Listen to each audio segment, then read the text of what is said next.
So my roommate and I last night went to go see Beautiful Creatures, and we were very excited because it's based off of this book series. Well, it's supposed to be based off of it, but I was really disappointed because it kind of sucks. So just so you know, if you haven't read the book or if you have not seen the movie yet, then I would suggest maybe you don't want to watch this video because it's probably gonna have some spoilers just because I have to talk about the plot and how it did not follow the book at all. But anywho, so we were very excited because it's a really good book. Like it's really interesting. Like it's kind of like those teen supernatural ones, but it's different. It's better. I liked it, and I like that it was based in South Carolina because I grew up in South Carolina. So it's like, oh my gosh. But anyways, so right off the bat, like the opening scene when he's talking about the dreams. First of all, the dream is not the same as it is in the book.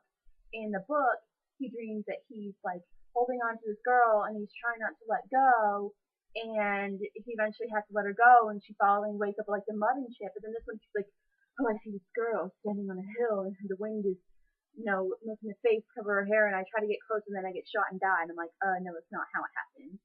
And they don't even get Lena she's supposed to have green eyes, and it's very emphasized throughout the entire book series, her green eyes, and she's supposed to have black hair. Now I can get past the fact that she had like dark brunette hair. That's fine. So they could have popped in some goddamn contacts. Like how hard is it to put in green contacts?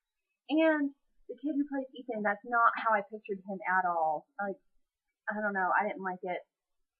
And they just I think they moved it too quickly. They cut a lot of stuff out that was in the book that was not in the movie, and like it didn't help. Like I think the only reason I knew what the hell was going on in the movie is because I'd read the book.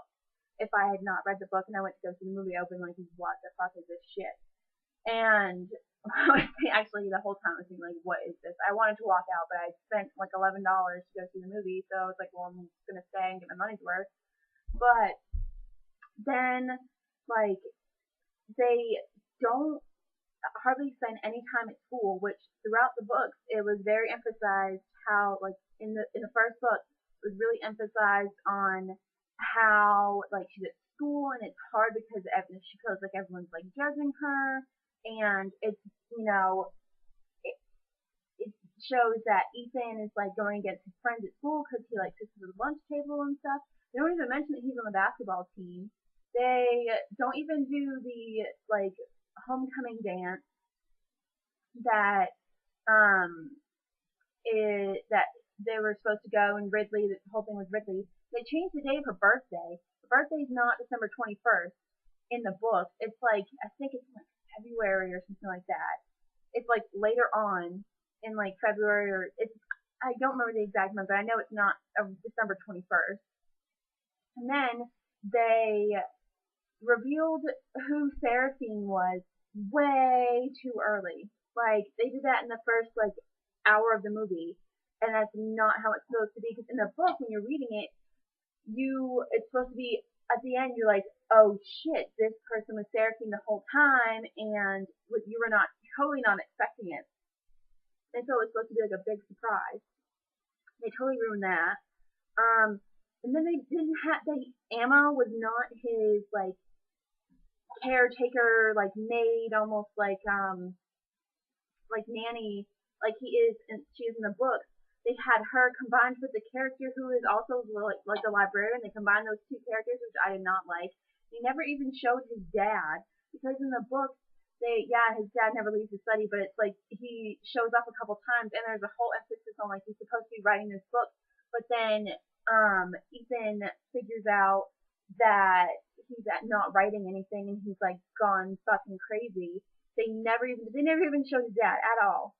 And then I don't like how they did the locket scene. Like that was weird. I mean, they did a pretty good job with it, but I don't know. I didn't like it. And then all of a sudden they were trying to find the Book of Moon to like try to find out about, because they don't know about the curse right away. They like find out slowly through the locket, and then when they get the Book of Moons and stuff, and like all this, it's supposed to be in the book. It's like saying how like this lost book, and like been lost for hundreds of years, and all of a sudden it's in the fucking Castor Library, which is not supposed to be open every day. In the book, it's only open on like federal holidays when like the regular library would be closed. So that was wrong. They didn't go every day. They like went that one time and then took the book out with them and like didn't go every day to the thing. And then this whole bullshit that they did in the movie about how, oh, in order since Genevieve like started the curse by bringing someone back to life, like the person she loved, then Lena has to kill the person she loves. And I'm like, what? No, no, no. That's not. They made up that bullshit. And then all of a sudden she like decides to make Ethan forget her, and I'm like, what? That did not happen at all. And she felt like so they introduced this bullshit about how she can somehow break the curse if the person she loves dies, and then making like Ethan completely forget her, which never happened in the book at all. And then this fucking bullshit with Ridley making Link shoot Ethan at the Civil War reenactment. Like, no, no, no. And then, like, I didn't like it because it was supposed to be this whole thing because, like, they're supposed to, like, be, it's supposed to be that it's Lena's birthday and, it's also, but they did get the thing right that her birthday was on, like, the day of the reenactment or whatever, I think, but it wasn't in December, and it was supposed to be Ridley convinces Emily and Savannah and all the kids that like hate Lena at school to throw a birthday party, and then Link, who they never even mentioned how Link had his band and stuff. There was that song, 16 Moons song, that they never showed, and they also never emphasized how Lena and Ethan could hear each other, like they communicate like through their minds, which was like a big thing in the book. And then they like like I said, her birthday it's supposed to be like it's at this big party at her house, and then like Ridley is supposed to try to convince Ethan's dad to kill himself, and then since they're separated, then she's not protected anymore. And Larkin is supposed to like pretend to be good, but he's also dark. And then Seraphine shows up, and you find out then that Seraphine was Mrs. Lincoln, Link's mom. And it's supposed to be this whole thing where like this bad, like Emma and like Seraphine stabs Ethan, and then all of a sudden like Lena she stops time, and then she like does a spell, but like the moon disappears. She doesn't like take the moon. She doesn't realize what she's doing, and just disappears. And then when she does the spell, it switches making an Ethan. That's what's supposed to happen. And so this whole thing was like Link shoots Ethan, but then it was Megan's body and all this stuff. I did not like it. And also she kills Seraphine. I'm like, guess what? You just killed a chance. Well, not that this movie is ever gonna get made into a sequel because it sucks so bad, but like Seraphine is not supposed to die because she's present in the rest of the books in the book series. So don't know what they did there, and like she didn't kill Seraphine in the first book, and like then this whole thing where like 6 months later Ethan's going on a college road trip, but acting like he's moving away from Gatlin, but if it's 6 months later he's still a senior in high school, like a summer before a senior year of high school, and then he's like driving and he goes past a sign that they like had her set on fire when they were like making out earlier in the movie, and then he like remembers and the movie ends, and I'm like, no, no, no.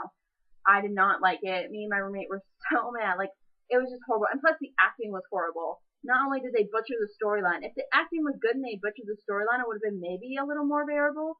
But they butchered the storyline. The acting sucked. There was like no music throughout, so like there was these really awkward quiet scenes, and then they had weird transitions for like the movie. Like it it had a weird flow to it. I didn't like it at all. And so I would suggest not going to see this movie at all. It was a waste of my time. It's an hour and a half of my life that I want back. And I want my $11 back that I paid Regal Cinemas to see this because it sucked. And I was really mad. And just instead of going to see the movie, read the books because it honestly is way better. The books are so much better. And it makes me really mad because there's nothing I hate more than when they take a really good book and try to adapt it into a movie and it ends up sucking really bad because then it ruins it for me. But like I said, just read this book. The book is so much better. It's really good. If you saw the movie and you haven't read the book and you thought you're like, oh, this is a shitty story, just read the book. I promise. Don't let your opinion be swayed just by the movie alone because it was horrible. Probably the worst movie I've ever seen. And I've seen a lot of shitty movies, and this was the worst. And I wouldn't even suggest getting it on Netflix because it's an hour and a half of your life you will not be able to get back. So, yeah, unfortunate, but it sucks.